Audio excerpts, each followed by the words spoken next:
Hello, it's Ashley here from Paper&Twine, and today I am going to do the homework 3, I believe it is, from the Creative Reset. I've got a little pile of mixed media artist card here. I've cut it so it'll fit in my sketchbook, and I've got space underneath. I can either have it landscape or portrait, depending on how I feel these things look. Now, the idea today is to just have fun and play, but with a couple of limitations. So I've got a limited colour palette, some acrylic paint. I've got black, white, blue, yellow, red. I'm using Pebeo Studio acrylics for the black and white because I'm a beginner. And then I did splurge and spend a little bit more money on the System 3 acrylics, cadmium red. I wish I'd got magenta, cadmium yellow hue, and phthalo blue. And then I've got some other things to make marks with. I've got a pencil in black.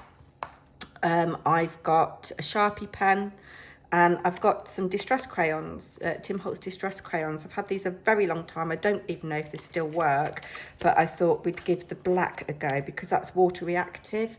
I can spray on it, I can smudge it with my finger, with a wet finger maybe, and we'll see if we can get anything with that. I've got some brushes, and I've watched Louise's demo this morning, and she used a stencil, and I was looking through my extensive stencil collection, and I thought, oh, I saw this from Funky Fossil. I thought, numbers would be good. I know this is back to front. Actually, that might be quite good. But then I thought, I don't necessarily want anything that's recognisable on here as script or text. I might use that kind of style, but I don't want people to read and think, oh, you know.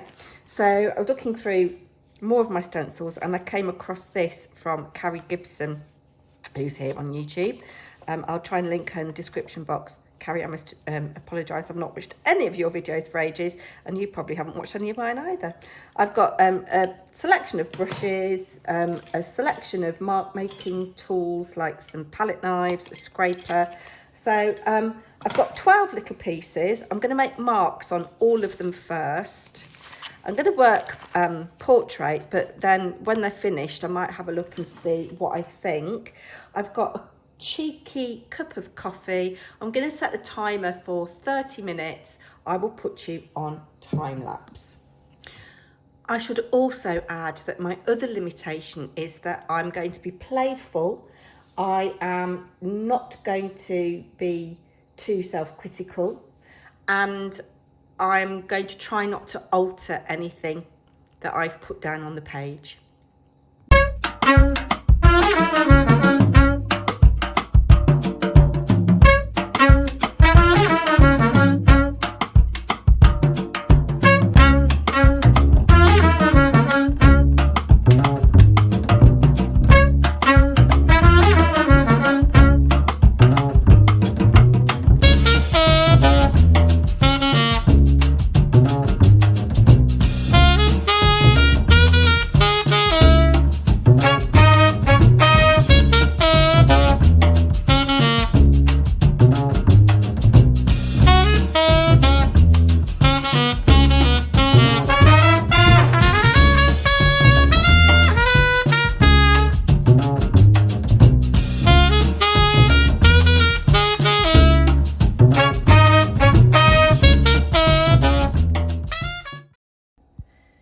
My 30 minutes is up, and I've washed all of my equipment. Gosh, I made one awful mess. Not only here, but one might consider that these are a mess as well. When they are dry, I'll show you a close-up of each one, and we'll talk about the merits, whether we think they're landscape, portrait, whether there's any value in them, whether there's anything that can be added to them, or whether they would all just be chucked. I am going to put them in a sketchbook that I've got. I'll show you the sketchbook at the end of this little series. It's the next morning now, particularly miserable morning. Yes, so these are in no particular order, but I think this one is my least favourite. Everything is dry. You can't see the marks that I made underneath really. I do quite like that little bit of layering, and then there's a little bit of reverse stenciling there with some diluted acrylic paint. Is it better that way? Is it better that way? Is it better that way?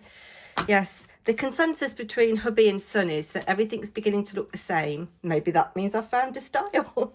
And yeah, I'm making mud. On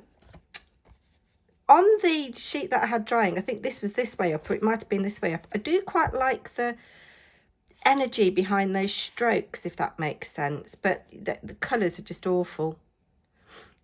I did quite like this blue, but no. No, they're all going to go in my sketchbook. I do quite like these random little squiggles. That was with pen, I think. This is the Distress Crayon. A little bit of the reverse. No, that's actually stenciling with paint through there. Now, bits of this I quite liked. I liked the kind of scraping. And again, we've got the reverse stenciling there, stenciling through the Carrie Gibson stencil there. No, it's just all too childlike. It's just ridiculous. Now, when this went down, I loved the play of all the colours here. But yeah, I don't think I'm making any progress. On this one, I like the lime green that I've created. And I do like the orange and the blue. I think that's quite a nice combination, isn't it? I think if it was Tim Holtz colours, it'd be something like Twisted Citron, maybe Spiced Marmalade, or Carved Pumpkin or something, and Blueprint Sketch there. This one I do quite like. I like the stenciling. I like here where I've tried to cover something up. Is it better that way? Is it better that way? Is it better that way? I don't think there is a right or wrong way. And then out of those 10, I did say in the introduction I'd got 12, but clearly I'd only got 10. I think I like this one the best. But the marks need to be more intentional, I think. But in terms of success, I think that I did create without intention, if that makes sense, and I didn't go back and alter anything. So I'm feeling a bit stressed now because I'm behind. I was supposed to do yesterday's art lesson yesterday, and I haven't. I was just for some reason really tired, so I'm going to crack on with that in a bit, but I do need to go and get a large sheet of paper and some masking tape because I've run out after exercise 1. So yes, thank you for joining me on that study. These will go in my sketchbook. I will decide which orientation I like, and I'll make some notes on the page about them at some point, maybe leave it a bit. But yes, thank you for joining me.